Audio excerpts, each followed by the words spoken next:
接早个的，等到时间去了，等过了节个的，山里一些，你去不了，你到高上头是不是几个人去？你过了上班，头你去的，那么你去的，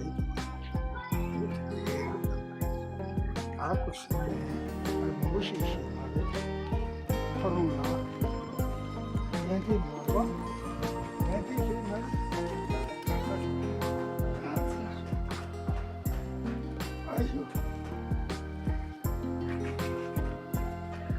我没有什么特别要说的。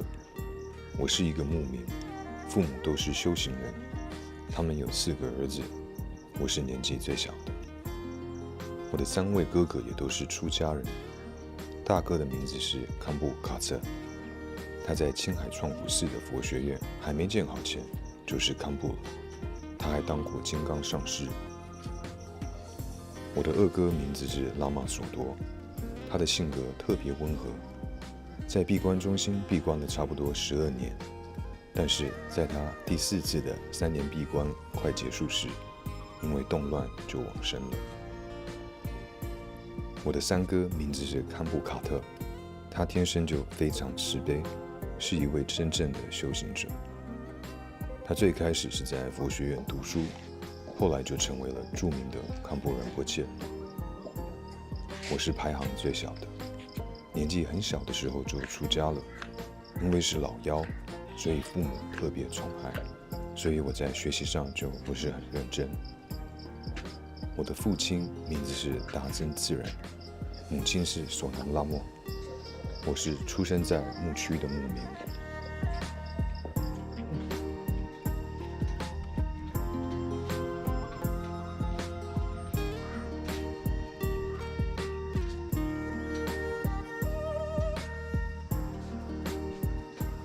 13岁时，我在青海的创古寺出家，是在第2世讲公仁波切巴登千泽维瑟的座前，领受了沙弥戒和比丘戒。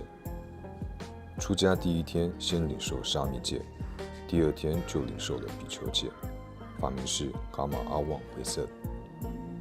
传授比丘戒时，有100多位僧众在一起领受。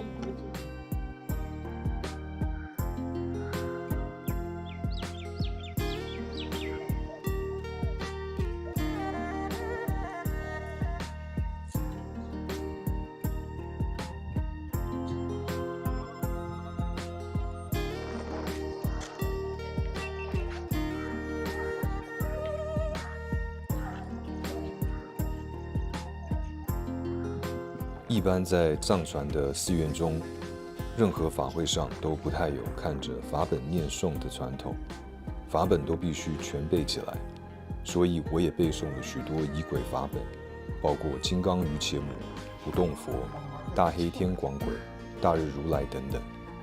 那时也做了1年大日如来的闭关。上班早那差多少？上班那差多少？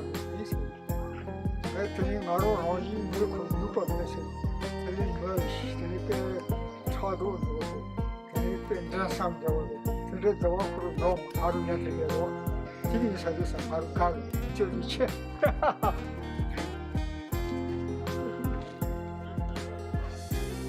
哎呀，对呀。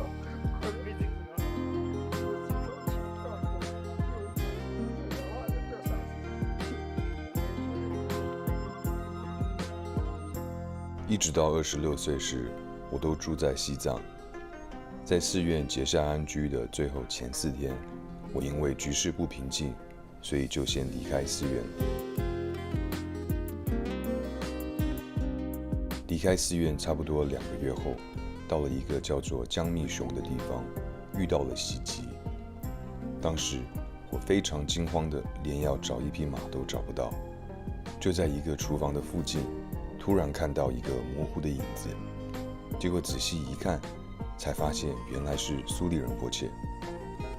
我问仁波切是不是有受伤，仁波切说他没事，我就请求仁波切跟我一起离开，但是他说他没办法走了。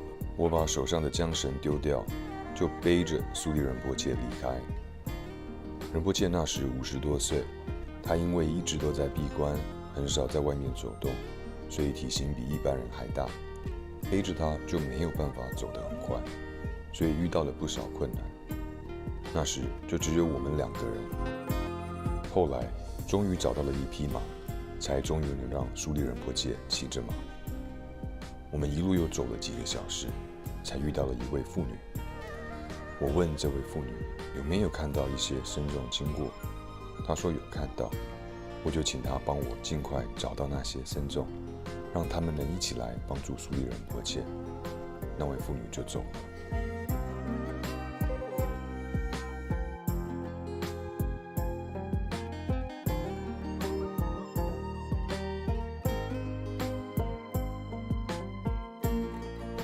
应该是快到2、3点时，创古仁波切与苏利仁波切的使者就牵着马出现了。就是那时起，我与创古仁波切便结下了法缘。过了1个月后，我们到了一个叫做纳丘的地方，在那里待了1个礼拜。查列仁波切也在那时跟我们会合了。我们从那里去拉萨，在藏历10月底就到了拉萨。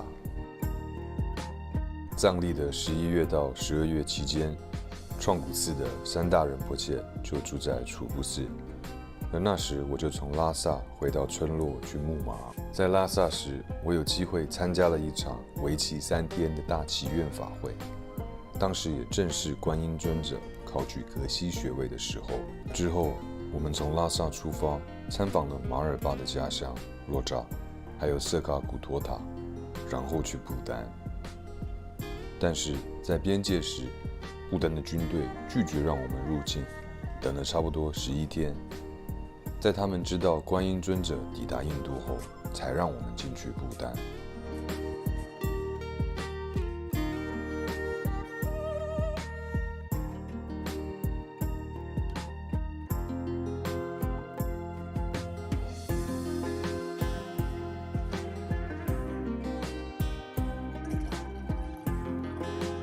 来尼泊尔前，我先在巴克萨住了大约8年，接着在不丹的扎西确林寺住了差不多4年。后来我去印度的菩提迦耶，然后才来尼泊尔，接着就一直住在尼泊尔了。后来有再去印度2次。在不丹时，我遵照创古仁波切的旨意和心愿，为了筹款与新建新寺院，花了3年时间到印度的藏村、卡林邦、锡金、尼泊尔这些地方，总共募到7到8万卢比的捐款，用来新建尼泊尔的创古主寺。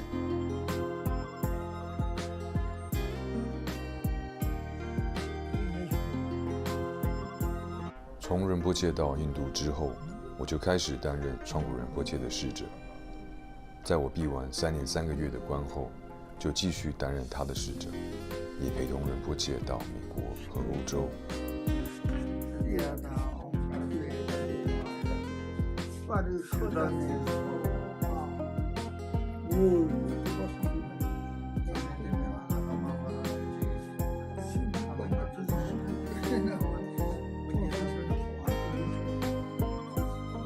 我第一次3年闭关时，有5位闭关的行者一起，都是依照创古仁波切的指示去闭关的。为了支付闭关中心伙食的开销，所以我又再去募款。当时因为聂向康孙几位人士的协助，我募到大约1万尼泊尔卢比，就用这笔款维持了闭关的开销。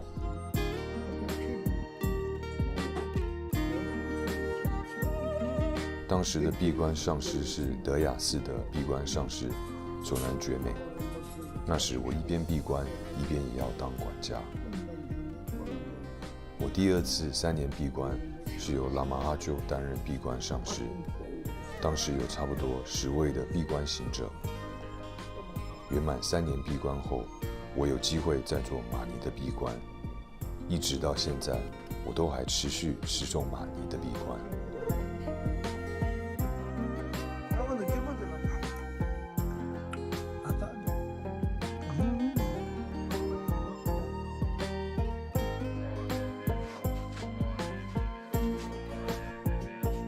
尊贵的创古仁波切是一位菩萨，一位真正的修行者。我会这么认为的原因是，当时南无布达各种资源都很缺乏，不仅缺水、缺交通工具，仁波切身边也缺乏护持和鼓励他的人。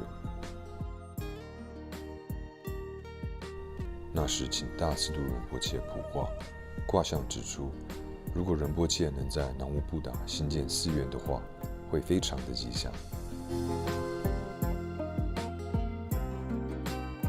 那时到南无布达唯一的方法，就是从都勒 Q 走上去，没有其他交通工具。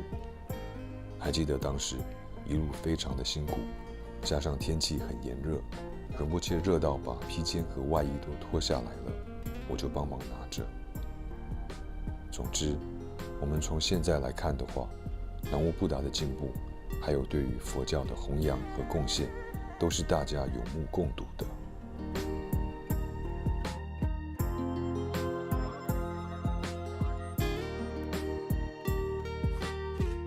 我平常主要的修持就是持诵玛尼。在查列仁波切圆寂之后，我在他的舍利塔前发愿要一辈子修持玛尼。到现在，我已经圆满了2次的1亿遍6字大明咒的持诵。在这个时代，有些人能在4到5年之间就完成1亿遍的持诵，但我自己是花了10年的时间。我跟随过许多殊胜的上师，获得了6字大明咒的灌顶与口传，但是我就像是沙子一样，无论灌入了多少水，也都生不出什么东西来。虽然我在第16世法王卡玛巴和许多其他殊胜上师处获得了灌顶和口传，但是都没有真正修出些什么。每天除了进行6字大明咒的修持，我也为创古仁波切念诵长寿经咒，1天3次。再来，我也会课诵、修持护法，以及念诵一些受过口传和灌顶的日修仪轨。除此之外，我不会修持像是施身法等等的其他法门。我并没有什么禅修上的修持。我每天早上3点起床后，就开始做课诵与供养那些修持。晚上我大约10点就寝，会坐在禅修椅上靠着睡。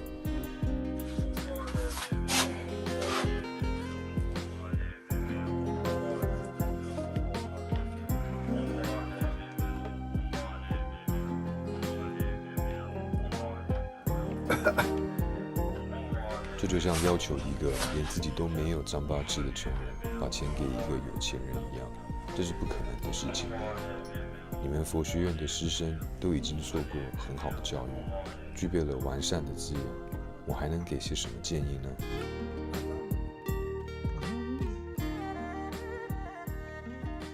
色达五明佛学院的堪布吉美腾州的教言说：“莫舍己道，勿扰他心。”意思是修持佛法和品性善良十分重要，更关键的是要有无私奉献给佛教的精神。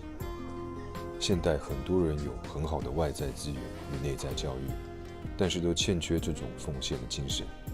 从前的人没有受过很多世俗或佛法上的教育，但对教法都怀有这种精神和热忱。尤其是当你们在为寺院做任何事情时，心中都要记得带着这样的精神，否则就只像是在度过每个阶段，从学校到佛学院，然后是前行的修持，3年的闭关，从学生变成老师或堪布而已。无论如何，我没有受过什么教育，没有任何学问，所以也没有什么可以多说了。我只是不好意思拒绝洛飘诺布的访问，谢谢。